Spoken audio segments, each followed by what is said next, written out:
And also in more updates that are coming in, Iran has launched another wave of strikes on Israel. This is according to the Israeli Defense Forces. The Israeli Defense Forces have said that the IDF identified a short while ago that missiles were launched from Iran towards the territory of the State of Israel. The defense systems are operating to intercept the threat. In the last few minutes, the Home Front Command has issued a preliminary directive directly to the mobile phones in the relevant areas. And the public is requested to exercise responsibility and to act in accordance with the directives.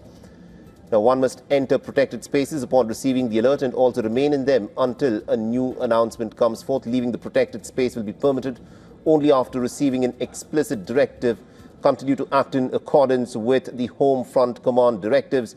And Iran's elite forces, the Iranian Revolutionary Guard, say that all American bases, resources and interests throughout the region are considered to be legitimate targets for the Iranian army to hit back hard after this war was initiated by the Israelis and the Americans early this morning. We've got Mr. Ben Aris with us live from Berlin. Mr. Aris, we were talking a little while back about how Iran has got a clear plan of succession, but once missiles start flying, it is really difficult to predict as to what actually really can happen. Now, in your assessment, given what happened in the 12-day war between Iran and Israel last year, how prepared do you think the Israelis are and the Iranians are? Because one would have expected that they would have used up a fair bit of their military hardware last year round. How much of that has been replenished in your assessment? Well, the Americans have been pouring weapons and resupplying Israel since last year's 12-day war. And so, I mean, they're fully aware if they launched this attack and it was, unprovoked by the Israeli side, they're calling it a preventative war, which is a bit nonsensical because it's trying to prevent the war that they just started.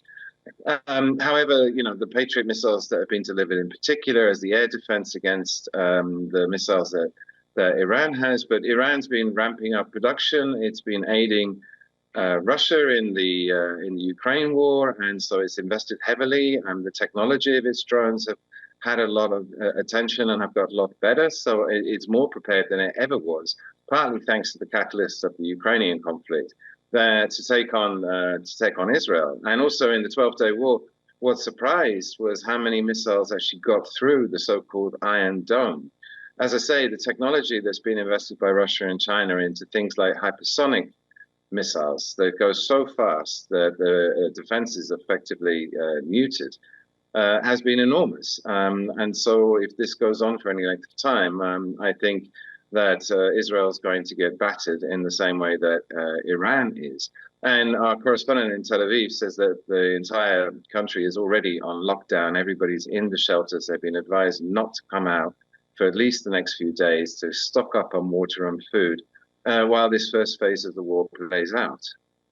This indeed is just the beginning of this war, it appears, looking at to how things are playing out.